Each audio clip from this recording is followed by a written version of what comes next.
त्याच्यामुळे तू या पद्धतीने योग्य नाही. आता तू पृथ्वीवर जा आणि सर्प म्हटलं ना तू अजगर हो. दुसरा एक अहंकार न ठेवणारा धर्मज्ञ राजा तुला भेटेल, त्याच्याशी तुझा संवाद होईल, प्रश्नोत्तर होतील, तेव्हा तुला मुक्ती होईल. तो जे पडला महाभारत काळामध्ये युधिष्ठिराशी भेट होऊन त्याची प्रश्नोत्तर झाली, तेव्हा त्याला अजगर शरीरातून मुक्ती मिळाली. हा अहंकार अशा सगळ्या गोष्टी गडबड करतो. तो अहंकार जर आडवा आला नसता तर विज्ञान आणि अध्यात्म या दोन्ही धारा समांतर पण एकमेकाला पूरक चालत राहिल्या असत्या. तेही जगाला शिकवणं, तीही स्थिती उत्पन्न करणं हे भारताचं काम राहणार आहे. आणि म्हणून मला हे जे या अंगाने त्रिपदी परिवाराने जे काम चालवलं आहे ते फार महत्वपूर्ण वाटतं. त्याचं प्रकाशन व्हायला पाहिजे आणि त्याचं प्रसारणही व्हायला पाहिजे. हळूहळू हा सगळा रिसर्च आपला सगळ्या युनिव्हर्सिटीत कसा जाईल ते पाहिलं पाहिजे.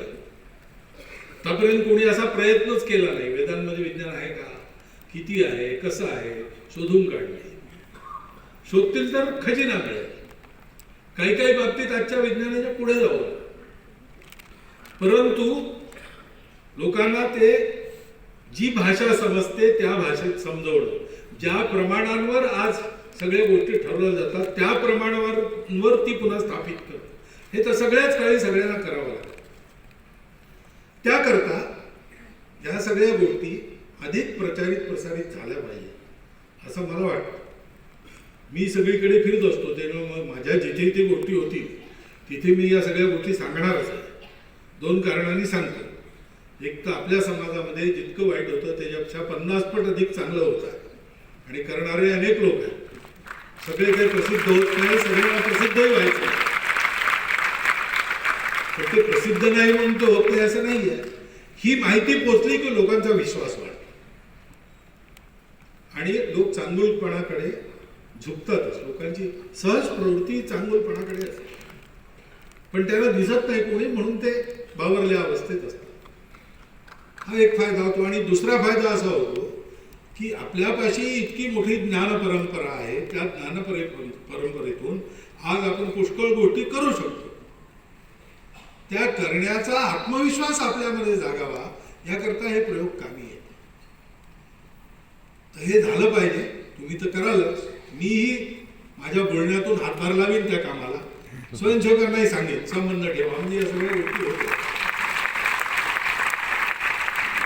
असं जिथे जिथे चालतं, कारण प्रत्यक्ष काम आपल्या देशातल्या लोकांची सेवा त्यांना एका विशिष्ट पातळीवर करणं, उभं करणं.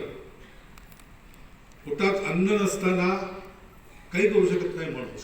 त्याच्यामुळे पहिल्यांदा त्याला समर्थ बनवणं आणि या राष्ट्रीय वाटचालीत सहभागी करून घेणं, त्याच्याकरता अनेक प्रकारची सेवा करावी लागते. आणि जगामध्ये ही समजूतदारी जी स्थापित करायची आहे की बाबा रस्ते सगळ्यांचे वेगवेगळे असले तरी विविधता सगळी स्वीकार करून आपण सत्याच्या आधारे मिळून मिसळून वागून चालू शकतो. नाही तर दुसरा उपायच नाही.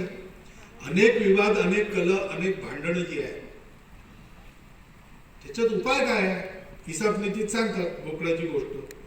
2 बकरे समोरासमोर आले आणि अरुंद पायवाट, एकीकडे उंच कडा, दुसरीकडे खोल दरी. भांडले असते तर मेलेच असते, पण ते शहाणे होते म्हणून एकाने गुडघे टेकले, दुसरा त्याच्यावर. तर हिसाबाची कथा तिकडे माहीत आहे, पण तिकडे पुढचं माहीत नाही. त्याच्यावर प्रश्न त्यांनी केला नाही. आपल्या इथे प्रश्न करतात की कोणी गुडघे टेकायचे हे कसं ठरलं. भांडण तिथेच होतं. मी का म्हणून तू गुडघे टेक, याच्यात भांडण. आज जगातल्या सगळ्या समस्यांचं मूळ इथे आहे. आम्ही बरोबर, तुम्ही चूक, तुम्ही मान्य करा, तुम्ही सुधरा. अरे बा, कोणी कुणाला सुधरवायचे कोणी सुधरायचे नाही. एकमेकांना आपलेपणाने सद्भावनेने पाहायची जरूर आहे. दुसरा उपाय नाही. व्यवस्थातून याचं उत्तर मिळत नाही. मिळतं प्रेमामधूनच, मिळतं आपलेपणातूनच. आणि त्या आपलेपणाचा आधार सत्य पाहिजे, तर तो टिकाऊ असतो. ते सत्य स्थापित करणारं अध्यात्म, त्याच्या आधाराने जीवन जगून दाखवणे, जीवन जगायला शिकवणे आणि जीवनाच्या अनेक पैलूंवर नवा प्रकाश टाकून त्यांचंही सत्य स्वरूप या प्रकाशात दाखवून देणे, इतकं चांगलं काम या त्रिपदी परिवाराकडून होत आहे. हे खरं गुरुसंस्थेचं काम आहे. ते पुढे नेटाने तुम्ही चालवत आहात. तुम्हा सर्वांचं अभिनंदन आणि या कामाच्या प्रचार प्रसारासाठी सर्व प्रकारच्या शुभकामना या व्यक्त करतो आणि धन्यवाद देऊन माझं भाषण